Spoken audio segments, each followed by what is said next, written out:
Well, it's a great pleasure for me to introduce Sean. Sean is a graduate student at Purdue West Lafayette. I think he did his bachelor there and is going to graduate in 2023.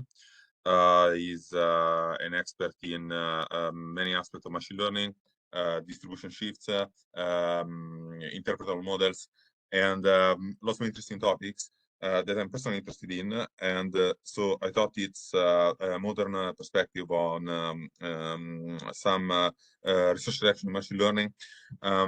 So it's great to hear about that. So I think this summer is gonna join a research group at Microsoft.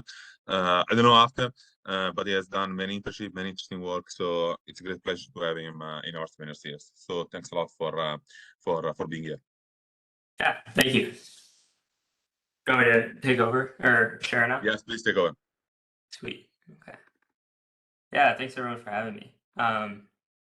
So yeah, as I said, my name is Sean Kulinski, and this is kind of going to be a talk on distribution shifts, kind of in general, and then hopefully we can kind of get to what we can actually kind of learn from distribution shifts.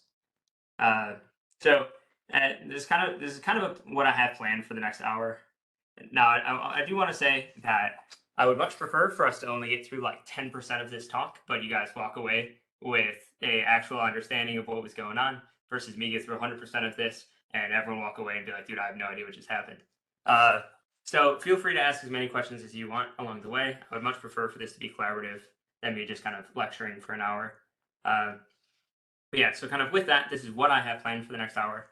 There's going to be kind of two parts. The first one is going to be giving a background on distribution shifts in general. So this is going to involve kind of what a distribution shift is, why they're currently problematic, and then some examples of real-world distribution shifts, because they're pretty much everywhere. And then the second part is going to be kind of detecting and understanding distribution shifts. And this is going to be more about how we can kind of, so now we know that distribution shifts happen. This is going to be more about how we can kind of live with distribution shifts and what we can do about the fact that they are prevalent and they are problematic. Okay, so before that, real quick about me. So I'm a PhD student at Purdue University. I'm actually remote currently from the Bay Area, but I'll be returning back to Purdue in the fall. So I belong to the Probabilistic and Understandable Machine Learning Lab that's led by Dr. Inoue, this guy right here. So outside of research, some things that I enjoy doing are outdoorsy kind of stuff like hiking, backpacking, mountain biking. One thing I really got into recently was climbing. So if anyone does that, I'd be happy to chat about that. It's been a lot of fun. Otherwise, just outside of that, spending time with friends and family and kind of just tinker around with things, figure out how things work. And as far as my kind of professional career has gone, so I did do my undergrad at Purdue, and so then I ended up getting an internship at some company who wanted me to develop this thing called work on this thing called genetic algorithms, and that really kind of got me into this whole field of AI. And I fell in love with it so much that I decided to go for a PhD in it and try to learn more about it. And so far, the main research interest that I've kind of converged on for my PhD is this question here on how we can try to build generalizable machine learning models. This is basically saying that right now, machine learning is obviously ubiquitous. It's pretty much being applied to any field that has data. But the problem is that machine learning can be fairly brittle in a lot of circumstances. And so what I would like to do is try to help people build machine learning models that are less brittle. And so when we do deploy these models into dynamic environments, things that kind of change, or into new environments, we want to make sure that these models are robust to these changes and can perform well in these dynamic environments. Okay, so with that, we'll kind of, unless anyone has, I guess, any questions about me, like I said, I'm happy to talk about whatever. We'll get into kind of understanding what distribution shifts really are. So there's many different definitions of a distribution shift, but we're going to kind of restrict ourselves for this talk to kind of this machine learning definition of it. And a machine learning distribution shift is defined really simply, and it's basically this idea that when your test distribution is no longer the same thing as your training distribution. So let's say that you trained a model on p-train over here, this kind of blue Gaussian over here, and we're now trying to test this model on this p-test here. We're obviously going to this model is going to be completely different, or it's going to completely fail under this testing distribution here, because the relationships that we see in this blue distribution are going to be completely different than the relationships that we see here in this red distribution. And this is problematic because of one of the most fundamental assumptions in machine learning, and it's this IID assumption. And And this IID assumption says two things. First one, that all samples which come from our environment, this kind of unknown PX, which we're going to call here, what PX here is basically just our environment. It's a data generating environment that basically kind of just generates samples that we collect and we put into some kind of training data set. Then we also collect and we put into some kind of testing data set here. And this independent assumption here says that all samples X, so X1, X2, blah, blah, are completely independent of each other. And so let's say that we're in the regime of we're trying to test the population to see if people have polio or something like that. This is basically saying that observing that one person does have polio doesn't change the probability that someone else will have polio. Obviously, we know that this isn't the most realistic assumption, but it allows us to do a lot of really important things with machine learning. And the second thing is this identically distributed assumption. And this is the one that is most likely to be broken and is broken by distribution shift. And this identically distributed assumption basically says that all samples are drawn from the same unknown, this same data generating distribution. So basically this is saying that our training distribution is the exact same thing as our testing distribution. And this is really important because this allows us to build some kind of guarantees on the performance of our machine learning model when we actually kind of deploy it into these environments. And with these two assumptions and some other kind of technical details, what we can do is we can basically say that we expect our model, which we're just going to call H here, we can expect kind of the loss or the error of our model to be the same in our training distribution as the expected loss in our testing set. And like I said, this allows us to build some guarantees here. This also allows our model to just generalize to this testing set. And this is problematic because under distribution shift, this is no longer the case. Under distribution shift, we don't have this kind of unifying data generating distribution. What we instead have is this unknown source distribution, or this training environment, which generates our training set, and then an unknown separate target environment. Now, this target environment generates our testing set, and these things aren't the same. And this is important because this breaks this identically distributed assumption from before. What this means is that any patterns that our machine learning model is going to kind of learn. So at the end of the day, what all machine learning is, or at least statistical machine learning, is basically just trying to recognize some kind of patterns in our training set and kind of exploit these patterns to learn some kind of relationship between X and our label. So basically, our model might find that people who are above the age of 60 are more likely to get polio, and it can kind of exploit this correlation here to predict who's going to have polio and who isn't. However, under distribution shift, these patterns aren't going to be the same in our source environment and our target environment. So let's say that H here is just some kind of linear classifier, and it correctly partitions our samples in our source environment. So it correctly labels what's going to be a cross here and what's going to be a circle. But under our target environment, let's say that there is this shift. This is no longer going to be the case, and our model isn't going to generalize, and we don't have this kind of generalization bound that we previously had. So any questions on this so far? Okay. Hi, I had a question. So, hi. So my question was, when we are assuming this distribution shift, where does the validation? So in general, when we are like training the machine learning model, we usually have a validation set as well with which we train the model. So in distribution shift, when we assume that the test set is going to be completely different from the train set, does that difference is it captured in the validation set, or validation set is something that we don't talk about in distribution shifts? Yeah, no, that's a really good question. I would say it's going to be obviously. So one problem with distribution shift, talking about distribution shift, is it's very, very context dependent. Distribution shifts kind of happen differently in every single different type of context.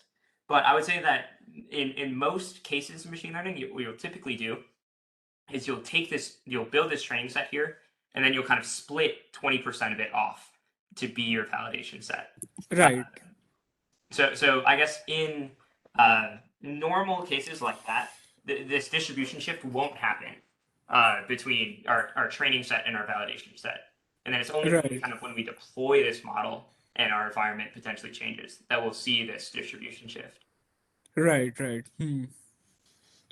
So essentially, like the validation set would be like a subset of the train set, is what you're saying. So it Yeah, might not exactly. capture the test set, which would be encountered when we deploy the model instead of while Yeah, training the model. exactly. And so there's this thing called domain adaptation, which I have way down at the kind of end of this talk, if we have time for it. But basically, it's this idea that we can have our training set, and then we have some kind of assumption on what this testing set or this target distribution here is going to be like. And what we can do is kind of chop out a small section of this target distribution, and then kind of use that to first pre-train our model in this training set, and then we kind of Right. adapt this model to this very, very small subset of this testing set. Yeah, makes sense. And so that's kind of similar to that. Like we first train on here, and then we kind of validate, and then like fine tune on this smaller testing set. Right. But when we do that, say for example, if we have a machine learning model deployed and we encounter that on the test set, it's not performing really well because it's sort of an out of sample and something which the machine learning model does not know. So what we decide to do is we take a subset out of it and then we put it in the train set and retrain the model. But suddenly the model will start working on some of the data points on the test set, or sometimes is that the case always, or is that the idea behind this? Am I getting it right? Yeah, kind of. So there's even more kind of nuance in the domain adaptation kind of literature where some things you don't have labels for. You don't assume that you have labels for this testing set. Like let's say in like a streaming case, like data's coming in from like YouTube or something like that. Uh-huh. There's some kind of shift in videos from YouTube. Mm-hmm. Now labeling these things can be very expensive. So what we assume is that we just have access to the data itself, and then we try to just automatically we build some model that automatically labels this. In that case, that can be its own kind of shift there. But if we make this slightly unrealistic assumption, but maybe not that terribly unrealistic, that we have some human that can come in and actually label all of these examples that are coming in from the test set, then usually your model will perform okay there. And it's just going to be how representative this subset is of the true testing distribution. I see. Thank you. Yeah, of course. Like I guess for example here, if we include some of, if you just look here, if we include some of these crosses and knots right here, then we can kind of assume that our H will likely find, assuming we have enough samples, our H will find a distribution like this. Assuming that we include a sample here, but if we only include these samples, then technically if we just include these samples, then H is going to be equally good in both just our source environment and also our adaptation environment. So unfortunately, I think it all just comes down to it just really depends how good your data is, for better and for worse. Yeah, true. Yeah, that's a really good question though. Any other questions? Okay. I'm gonna only really quickly go over this because we don't actually talk about it too much in this talk, but it is referenced quite a lot in classical conversations about distribution shift. But basically, distribution shift can be broken down into kind of 3 different types of shift. And how this works, and also this is only in the supervised regime that this is the case. But I guess that's the most typical kind of case. And basically what this is that we can kind of write our train set, which has samples, these data samples X and labels Y. We write it as some kind of joint distribution over these samples. Then we can use Bayes' rule to kind of factorize this distribution into 2 different forms. One where we first have this prior probability on Y. So this is basically kind of the probability of seeing a specific sample. So seeing if someone has polio or not. And then the probability of, and then kind of look at the distribution of people that have polio versus don't have polio. And this idea is we basically say that Y kind of causes X here. Or the alternative way of looking at this, and this is, I think, the more standard way of looking at it, is you first kind of look at the distribution of your population. So the people that you're kind of caring about and testing for polio. And then you say, given a specific person, so given someone is 60 years old, they don't work out, they are not vaccinated, what's the probability that they're going to test positive for polio? And this is kind of the viewpoint that a data sample itself causes this label. And so with this kind of factorization here, we can form three different types of distribution shift. The first one is covariate shift. And this is basically saying that the distribution of our data samples themselves has changed. So let's say that in our training distribution, we have a representative sample of the population, but in our testing set, we're now restricting ourselves to somewhere that people are typically over the age of 40. So the people that we're testing has changed, but the probability of someone having polio, of any specific person having polio, is going to be the same from training and tests. So if we take the same person who's 60 years old, blah, blah, blah, blah, blah, from our training set, and we apply that same probability in our testing set, their chance of having polio is going to be the same. Now, a different type of shift is label shift. And this is basically now saying that the prior probability of having polio, or the prior probability of our label, has changed. And this is basically saying that, let's say that we, instead of moving away from polio, let's say that we're just classifying cats versus dogs. One way of looking at this is that our training set has an even distribution of cat versus dog. Our testing set has 90% images of dogs and only 10% images of cats. And this is going to be a kind of a shift in that label distribution here. And then the last one is concept drift, and this is the hardest type. And this is saying that the probability that this kind of prior distribution on our labels is the exact same. So the probability of someone having, or the entire population having polio is the same. So basically this kind of total risk of polio is unchanged, but the way that polio is affecting people is different. Or another way to say this is that, let's say that in our training set, we have the classic case, while in our testing set, or our target distribution, our target environment, polio has mutated. So now younger people are at risk instead of older people, but this kind of total risk is the same. And concept drift is super bad for typical machine learning, because what this means is that these patterns that we've learned in our training set are no longer representative of our testing set. And so what this means is that if our model, let's say, learned that age is a huge predictor of polio, and more specifically that younger people are at risk, then this is saying that when we try to deploy this to our test environment, where older people are actually at risk, that's the ground truth, that our model is going to incorrectly inform people of their risk and potentially lead to deaths. And so concept drift is super problematic. It's super problematic, and I would say probably the least talked about because it is so difficult.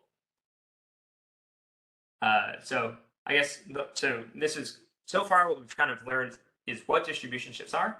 Now we're going to kind of learn is that distribution shifts are fortunately pretty much everywhere. Distribution shift can basically be caused by any type of change in an environment that generates data. So let's say some examples of that would be changes in weather, changes in other natural phenomenon like unnatural weather events like hurricanes, human events. So let's say that you have some kind of traffic flow model, which is just trying to route traffic throughout a city.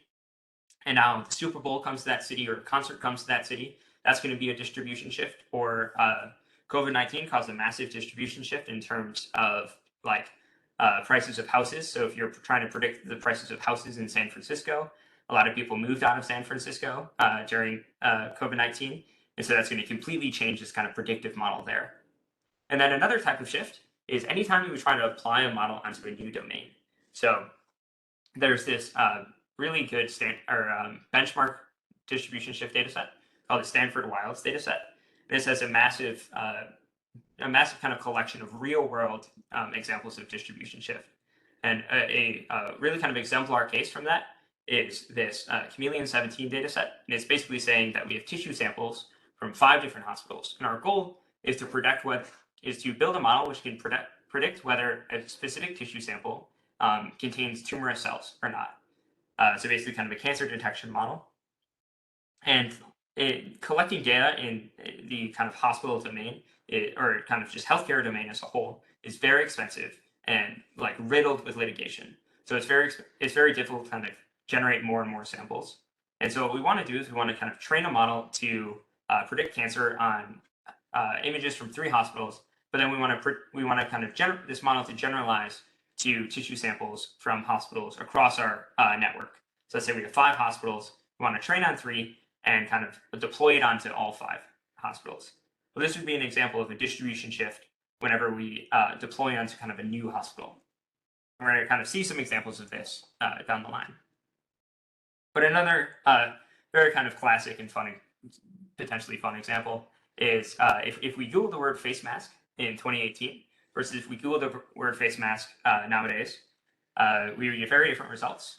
And it is also a very, very highly searched term. And this represents a very clear distribution shift where if Google search model, I think at the time they were using BERT, if BERT wasn't being constantly updated, then almost all of these searches here would be stale and give us the wrong information. So that's going to be basically kind of the end of the background on distribution shift. Any questions on that so far? Okay. So one question is in terms of the 3 distribution shifts that you talked about, you said that the third one was the most difficult and the least talked about, is it? Yeah. In terms of like, I think it was a concept distribution shift wherein the machine learning model is not able to capture the patterns which are actually happening in the real world. So what would you say, like, if you are encountering this shift or drift in doing an analysis or building a model, what would be the steps in general, or what would be the framework that you would use to counter it? Yeah, that's a good question. And I think the answer to that is the same answer to why concept drift is probably the least published about type of distribution shift. And it's mostly because the answer to that is you almost always just retrain your model. You almost always just say, okay, we're going to throw away our original model and just gather data in our new domain and retrain our model on that. There are some examples where you try to basically build kind of an ensemble of models and hope that one of those ensembles of models is trained on a subset of your data that's similar to your target environment. But that's often not the case. And usually here, the best thing you can do here is just retrain your model. Okay, thank you. Yeah. Okay. If there's any more questions, feel free to stop me. But I guess so part 2 is kind of going to be, okay, so we know distribution shifts are problematic, and we know that distribution shifts happen all the time. So kind of we clearly have to live with it. So kind of what can we do to live with it and kind of mitigate these shifts? So there's kind of 3 main steps for doing this. The first one is going to be detecting when a shift has happened. I guess first step, solving a problem, figuring out that there is a problem. That's going to be detecting these shifts. And ideally, doing this as soon as possible. The second step is going to be kind of characterizing this shift. So figuring out what's different under this distribution shift. Is it harmful to our model? Information like that. And then the third one is going to be reacting. So retraining the model, like I said, deploying a new model, maybe one that's kind of adapted rather than just doing a full retrain, just adapt this model. Or potentially even just making changes in this data generating environment itself. Keeping the model static and then just changing this target environment to kind of making it more like our original environment. So first step is, like I said, is detecting distribution shift. This is probably the most studied topic when it comes to distribution shift. And it's mostly trying to answer this question, has a shift occurred? Yes or no? It's binary question, binary answer. And so there's kind of 2 main ways of doing this. The first one is doing statistical hypothesis testing between our source environment and our target environment. And basically what this means is we build some kind of model of our source environment and some kind of model of our target environment. And then we apply what's called a statistical divergence on this. And it's basically just a fancy way of saying we try to calculate some kind of distance between our source environment and our target environment. And if this distance is over some threshold, so our target environment is different from our source environment beyond some kind of acceptable amount, then we say a shift has happened. And the second one is the classic ML approach, where we basically just train a classifier to try to classify whether samples are coming from our source environment or coming from our target environment. And now, the second case is comes with its own complications where we now, when training this model, we have to kind of come up with this training set of samples from what we expect our target environment to look like. So it can be kind of complicated there because now we need some guarantees that these estimated samples from our target environment are actually representative of what our true target environment samples will look like. But assuming that it is, this is a very effective approach. You don't have to build some kind of model or some kind of density model of this data, and you can just do classic machine learning, build some NLP, put it on a GPU, and just run it for a while. So this is a very classic approach, but it comes with kind of some less good guarantees than statistical hypothesis testing. So these are methods to kind of detect that a distribution shift has happened. And typically, once you find out that this has happened, the next step is to kind of notify someone, some kind of human operator, who can kind of come in and kind of characterize this shift and figure out how to respond to it. And unfortunately, there hasn't really been any works to actually help with this next step, this kind of giving more information to someone to try to mitigate this distribution shift.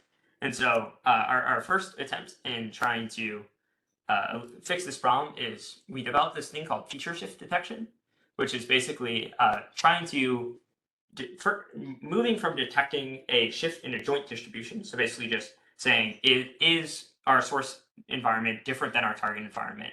And stopping there, we instead try to kind of localize this to say, which features within our source environment are different from our target environment? So which specific elements are corresponding to the change? So kind of how we do this is we do this via what's called a conditional distribution hypothesis test. So we won't really go into this too much or that much unless people are interested. I can spend more time on this. But I guess my main goal here is to kind of give you this kind of intuition. And if you're interested in kind of the details, ask questions, or you can find the papers on my website, or this was published in Europe, so you can find it there too. But so basically, this hypothesis test here basically has our null hypothesis says that all of the conditional distributions, so basically one feature given all of the other features. So given someone is 60 years old, in the polio example, given someone 60 years old, they work out, they eat healthy. What's the likelihood that they're going to have polio, or what's the likelihood that they are a healthy person? And we kind of compare this for every single feature in our source environment and our target environment. And if they all match, then we say that a feature shift hasn't happened. But the alternate hypothesis is saying that there exists some samples where these conditional distributions don't match from our source environment and our target environment. And this can kind of happen in two stages. The first one is we first detect or try to do this hypothesis test across all features. And if we detect that there are some features that are problematic, then we can kind of localize this to the features. So we basically find the set of features that this is the case, that this alternate hypothesis is true. And so maybe this is a bit confusing, so hopefully a toy problem will kind of help with this. So let's say our source environment is just kind of some sensor network where all of the sensors are connected in some kind of grid formation like this. And now in our target environment, let's say that some adversary has come in and broke this connection between our fifth sensor and everything else, and its kind of connected sensors. And so let's say that this adversary is even a little bit smarter and tries to hide that they're doing this intrusion. And they basically kind of just loop through the previous outputted samples of this fifth sensor. So basically the marginal distribution of sensor 5 here is going to match between source and target. A lot of distribution shift detection methods would fail to detect that under this case. However, feature shift detection would detect that, because we can say, okay, given the distribution of sensor 4 here, given the output of 5, do we think that these two would line up? And obviously they don't line up in this case. And so this is kind of an example down here of that. So we can basically look at this saying this is the distribution of the fifth sensor given all of the other sensors. And so the blue Gaussians here are basically our source environment, and the red is what this looks like in our target environment. And so we can see there's a very clear difference between this kind of blue Gaussian and this red Gaussian here, where kind of the purple here is this overlap. We see there's almost no overlap here. And so we can say that A shift has happened, and B, that we can localize it specifically to this sensor right here. And now what this allows us to do is this allows an operator to basically kind of come in and they know exactly what sensor this is acting anomalously here, and you come in and kind of fix this, or fix this intrusion that's happened here. Any questions on that? Yeah, Sean, I have a question here. So Yeah. these axes that you're talking about, are they the original features or are they learned features? Good question. So Yeah. Sorry, go ahead. yeah, no, please, because I have a follow-up question. So maybe I Oh, didn't okay. answer. Yeah. Yeah. So here, in this kind of toy problem, they're the original features, but they can be kind of latent features. So kind of a function of the input features. Right. So because I was wondering here that in a high-dimensional problem, right? So doing all these tests in practice, it's chaotic. It becomes chaotic. There are something is gonna go wrong for sure. So what I was wondering is, things like some dimensionality reduction or some sort of just feature extraction first, and then test that, because that involves an algorithm which is a little bit more complicated in the sense that then you have to make sure that all the coverage, all the hypothesis testings are the ones that you want without too much chaos. But I was wondering, like, if that also gives extra information about the shift, because in general it's very unlikely that the shift in distributions happens on single feature, single of the original features. While if one has some sort of extract a representation of the original feature first, then maybe that gives you more information about where the shift is happening. Yeah, so that's a question. Yeah. No, that's very true. And so for feature shifts specifically, we're going to get into something else that's called a different thing that we have been working on that kind of tackles this problem of shifts in more than just like a few features and stuff. But for feature shift specifically, this was actually motivated by an Army research lab grant that we had that was basically specifically looking at shifts in target environments. And so in that case, it was like that we had shifts in individual features here. But yeah, no, I 100% agree that like in realistic cases, especially in images or these high dimensional cases like words, it's very unlikely that you're going to have a shift in just like 4 features. And what your feature shift is going to say is that all of the features have completely changed. But in terms of speed, though, one nice thing is I was going to very quickly go through this, and maybe I still should. But one thing that we kind of developed in this work is also we figured out that by using this Fisher divergence test statistic here, where we basically it's kind of a ratio between the gradients of the log densities. So P here is basically kind of a density or an estimation of what our source environment looks like, and Q is kind of an estimation of what our target environment looks like. What we can do is we basically kind of fit some kind of deep density model to P and Q, and then we take the gradient of this model with respect to its inputs, so with respect to individual features. With some further kind of fancy math, what we can do is we can basically say that this gradient here ends up being this feature shift test statistic for every single sample in this data set. So, or for every single feature here. So basically what this means is that this feature shift detection can be computed simultaneously for every single feature in our data set with only a single forward and backward pass of a deep density model, which is typically already going to be the case in the case of like streaming. So let's say that we're going back to this kind of YouTube model. If we have a deep density model that we're kind of constantly updating, like an online model, then we're already going to be doing these single forward and backward passes. And so we can very quickly see with almost no additional overhead what features have shifted.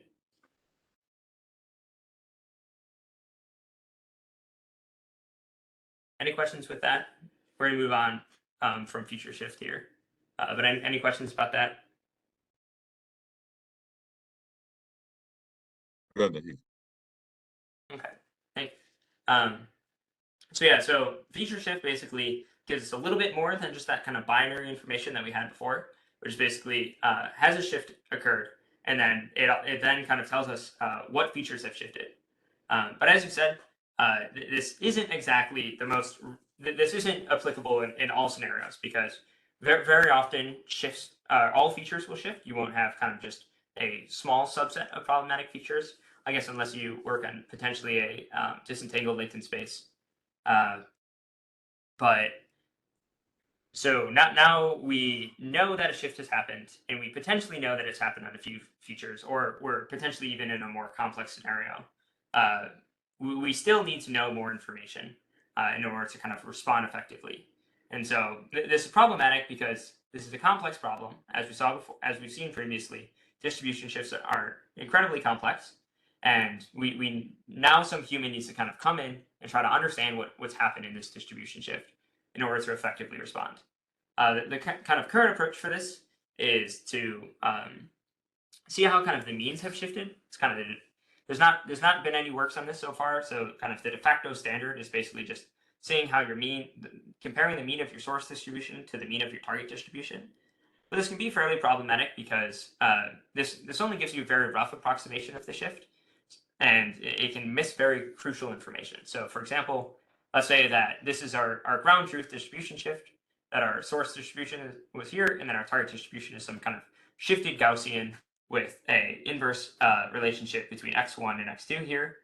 Our mean shift will capture that this mean has changed, but it won't tell us anything about this inverse relationship here.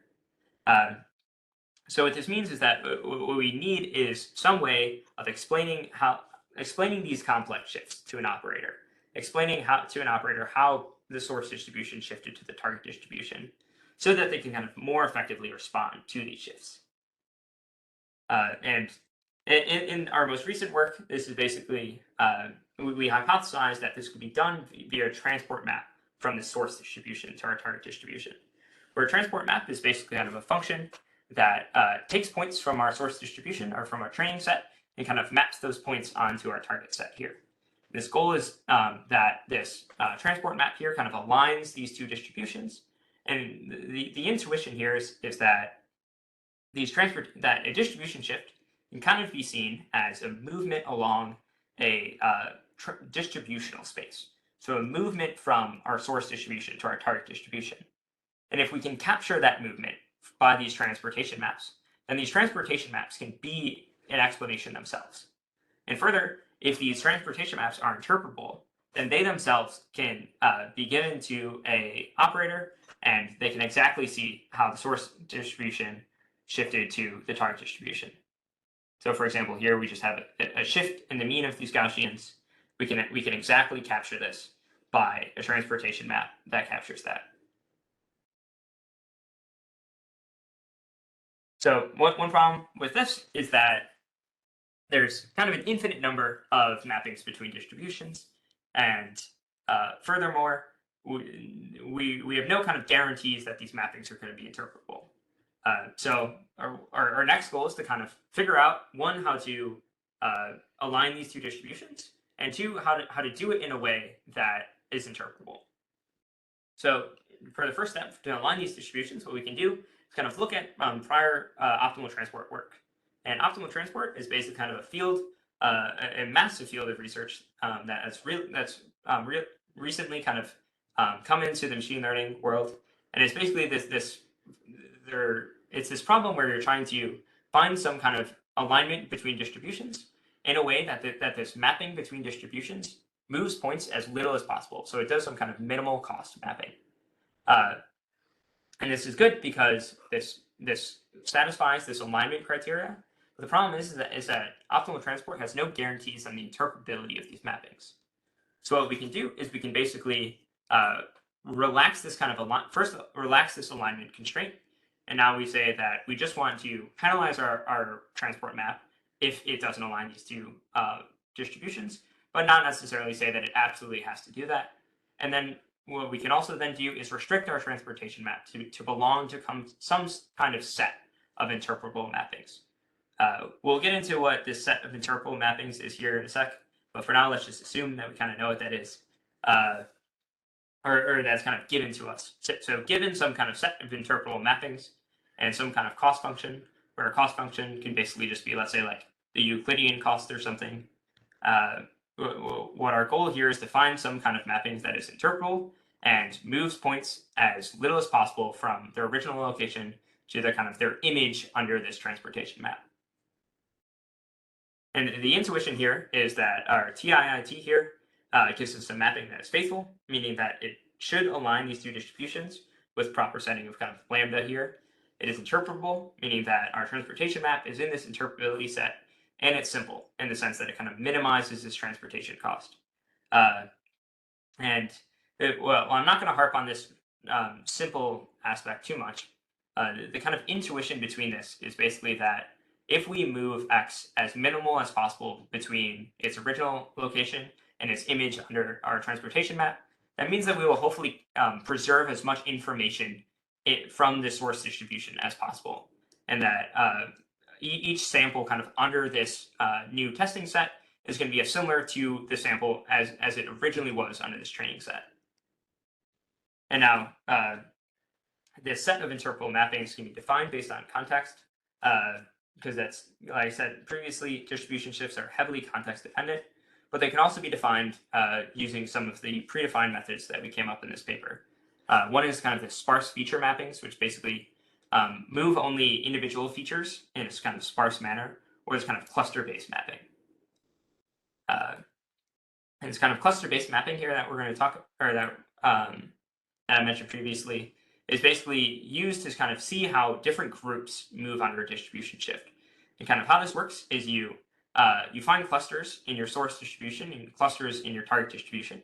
You then pair these clusters, and now you kind of solve for a transportation map between these clusters in these distributions. And what it can do is you can basically see how heterogeneous groups move differently under a distribution shift. So kind of one example of this is, let's say that you're kind of in this advertising regime, and you have a distribution of people interacting with some kind of product that you're trying to advertise before you feed them an ad. And now you feed them an ad, and they're going to interact with your product differently. But different groups of people are going to interact with your ad differently, and you want to basically find the people that interact strongly with this ad and feed that ad to them more. And so that's where this K-cluster mapping can come into play, because you can find groups of people and show how they shifted under this intervention here. And so one of the things that we focused on this paper is trying to find actionable insights in realistic and complex examples of distribution shift. And so one thing that we do is we take census data from the 1994 US Census, and we try to kind of compare the distribution of male responses to the distribution of female responses. And we try to use K-cluster maps to do this. And so what we do is we kind of look at three different features here. We look at the age of each respondent, the years of education, and for context, 12 years of education here is someone who has like a bachelor's degree, and then their income. And the income here is basically kind of the probability that this person has an income of above 50K. And so if you look at the mean, if you look at the kind of this mean shift between the male respondents and the female respondents, what you'll see is that age and education are more or less the same, but there is a drop in the probability of someone having a high income when moving from the male population to the female population. So the insight that you can get there is that income is a large predictor between males and females in this case, but it doesn't really give you any more information beyond that. Well, if you look at this K-cluster explanation here, what you can do is you can automatically find these kind of different subgroups within this census data. And you can find groups where this problem is way more pronounced. And so, for example, this fourth cluster here is a cluster where it kind of describes middle-aged adults who have a bachelor's degree on average. And we can see that for the male population for this cluster, these people have a probability of almost 100% of having an income of above 50K. When we kind of push these people onto the female population there, or this female cluster, so this is kind of that T of X that we saw above, this probability of having an income drops, or an income of above 50K drops to only about 38%. So this is a massive income discrepancy here versus in the other clusters. So now let's say that we're someone who's kind of an epidemiologist that's trying to build some kind of social program to address these kind of income discrepancies here. Well, this shows us a much more narrow scope that we can kind of target this program and look at this demographic specifically to see if this is true, and if it is true, target this demographic to kind of alleviate this income discrepancy here. Any questions on this result? Or K-cluster mappings? We're going to talk about images in a second, or next. Any questions so far? Okay. So next, we're going to move into this case where previously we kind of assumed that these raw features that we had are semantically meaningful. So someone's age, someone's income, someone's years of education are all things that have meaning to us. But samples like images, that isn't exactly the case. Like explaining how the distribution of someone's pixels or pixels of an image have changed from our source environment to our target environment is more or less meaningless. So what we can do instead is remove this constraint that T here has to be itself intrinsically interpretable. And what we can instead now do is use some post hoc interpretability methods to try to understand T. And one way that we can do this is we can look at what we call distributional counterfactuals. So X here is basically an example from our source distribution, and TX here is basically kind of what this sample would have looked like if it came from our target data set. And so here what we kind of use is we kind of apply this onto another real world example coming from that wild data set that we talked about earlier. And what we try to do is we try to basically look at how these tissue samples are stained differently across these different hospitals.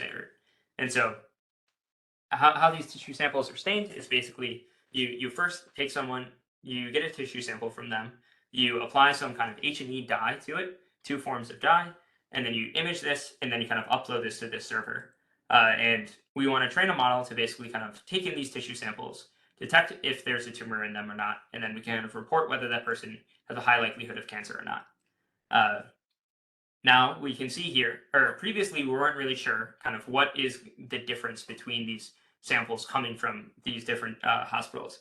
We know that there is a difference, but we don't necessarily know what it is. Using these distributional counterfactuals, or what we can do is we basically train a StarGAN model to basically kind of translate between samples from these different hospitals, and then use StarGAN to basically say, okay, given that this sample comes from the 4th hospital here, what would it look like if it had come from the 1st hospital? Well, we can see that the 1st hospital clearly uses less stain, while the 3rd hospital here clearly uses a heavy amount of staining. And we can also see that the content here is the same. Or well, maybe actually you can't, but these parts here, these kind of egg-looking things here are tumors, while these dark-looking things here are kind of lymphocytes. And we can basically see that the presence of tumors is the same across all of these hospitals, but the main difference is these kind of staining problems. And this is super problematic for if you're using some kind of CNN to detect whether these images contain tumors or not. As we know that convolutional neural nets are biased towards things like coloring and also kind of texture. And so they'll very likely fail under this distribution shift. And so what we can do is with this explanation, we can basically try to standardize the method of staining across these hospitals. Any questions on that? Okay. Sorry if I'm going a little fast. We do, I guess, we had quite a lot to kind of get through. I have some more after this, but that's going to be more kind of future-looking things. Well, the main goal of this talk was to kind of just give you some takeaways on distribution shifts in general. So to kind of review those, the first one is that we learned that distribution shifts are ubiquitous, problematic, and complex. They're everywhere, and they're a big deal when it comes to machine learning models failing under deployment. And the second part of the talk was basically to kind of talk about how we can kind of combat this and how we can kind of learn to live with distribution shifts. And in order to do that, we need to first detect that a shift has happened, where this is basically performing statistical hypothesis testing between the source and target environment, for example, checking for feature shift. The second one is going to be understanding what has changed under this distribution shift. So solving for a shift explanation, T here, and seeing kind of if these changes are problematic. And the third one is going to be reacting to try to fix this shift. Now, we didn't really talk about this much because this usually kind of boils down to just retraining of the model or fixing a change in your environment, and that's going to be very context dependent. But in order to do this third part, we need to kind of do these first two parts. So this is kind of ways that we can kind of understand distribution shifts and then learn to live with them. So I can get into this next part, which is basically just talking about domain generalization and try to kind of figure out how we can kind of avoid this problem of distribution shifts in the first place in terms of machine learning. But I guess before that, any questions on stuff so far? We can kind of end here if we want, or we can move on to some kind of optional stuff. So, well, adding the 5 minutes I told you at the beginning of the talk, like you have, I think, 10 minutes. So you choose how to, what to discuss in these 10 minutes. Like there's already plenty of interesting questions, but if you want to mention a bit more of this part 3, yeah, feel free to do that. We have time. No, I would say I prefer to take any questions now, and then if we run out of questions, that's the only reason I have this kind of part 3 in here. Essentially, part 3 is basically just talking about domain generalization, where you basically build a data set of a bunch of different shifted domains, and then you try to train on this data set, and then you try to make a model that performs well on a new data set. And then we can basically just go into a kind of different ways of fulfilling this task. But in the end, this is kind of the kind of meat of it is saying, let's say that we just can we find models that are just robust to distribution shifts in the first place, and then we don't have to worry about their existence kind of intrinsically. But I'd much prefer to kind of answer any questions on distribution shifts first. I had a question. Yeah. So when you were explaining about interpretable mappings and finding like an optimal mapping with a minimum cost, you mentioned in one of the slides, yes, this one, that sometimes, like, if we are not able to find a mapping which is interpretable very easily, I didn't quite get the part of how to deal with that. If you could like just explain it simply, that would be great. Yeah, for sure. So I guess the question is kind of how do we define this interpretable set? Is that kind of what you're saying? Sort of. So if you could go to the previous slide. Yeah. So in these diagrams, like the shifts are visible quite intuitively, I would say. I wanted to know how to deal with when such a dominant shift is not visible. How do we try to use this algorithm, the transport, for like trying to find out what would be the best way to interpret it? Yeah. Good question. So I guess that's where these kind of interpretable sets come into play. So what we can do is we can basically say, well, first we go under this assumption that this transport map itself is going to be the explanation. So, for example, here, this kind of the example of that, where this transport map itself is the explanation. Kind of the difference between these two things is going to be t itself. And so now what we want to do is we want to find transport maps that themselves are intrinsically interpretable. And so there's kind of 2 ways of doing this. Sorry, I didn't show these slides because they're fairly, I guess, mathy. There's kind of 2 ways of doing this, or actually, there's many different ways of doing this. For example, a mean shift this mean shift explanation that we talked about earlier.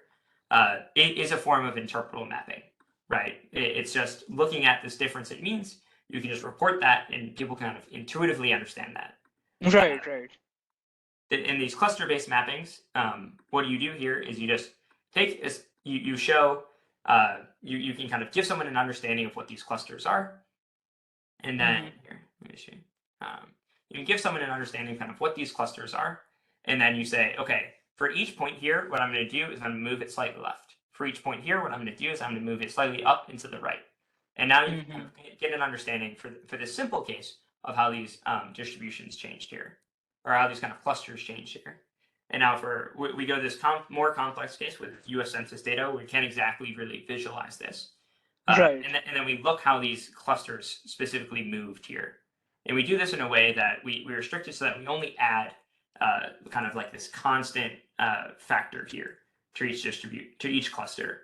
And this factor here is going to be the same across all samples within a cluster.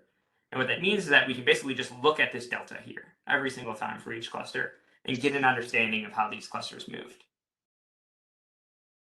Ah, okay, I understood. Nice. And then I guess one more type, the sparse feature mapping, which I didn't talk about.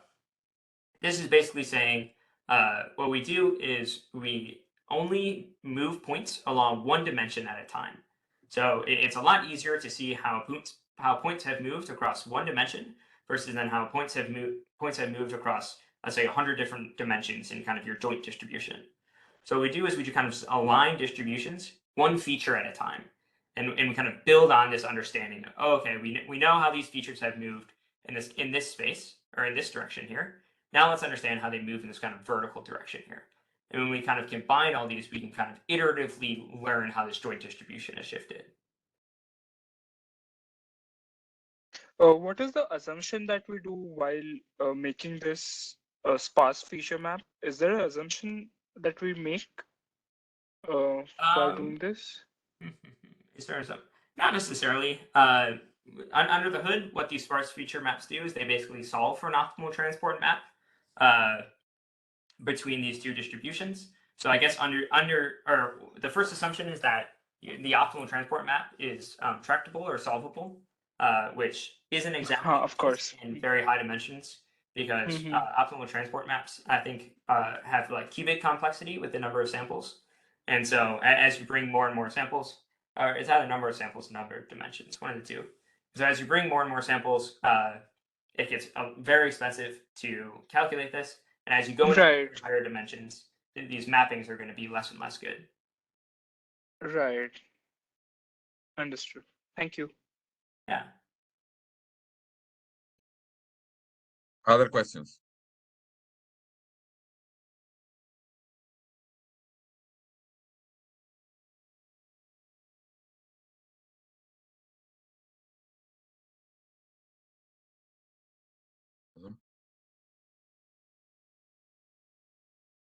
Very good.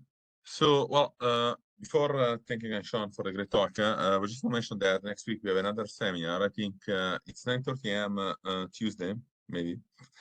Can't remember, but so we'll keep talking about. Actually, let me just send everybody the link so that that is available. And so we'll have others next in the upcoming weeks. So here is the link to the other seminars. You're gonna see it in the chat. Yeah. So other than that, I thank Sean for a great talk. It was very, very interesting, very informative. And thank you so much for spend time to explain your work to us. Thank you very much. Thank you. Yeah, thank you. All right. So I'm going to turn off the recording now. Okay. Oh, do you want me to? I can send out a link to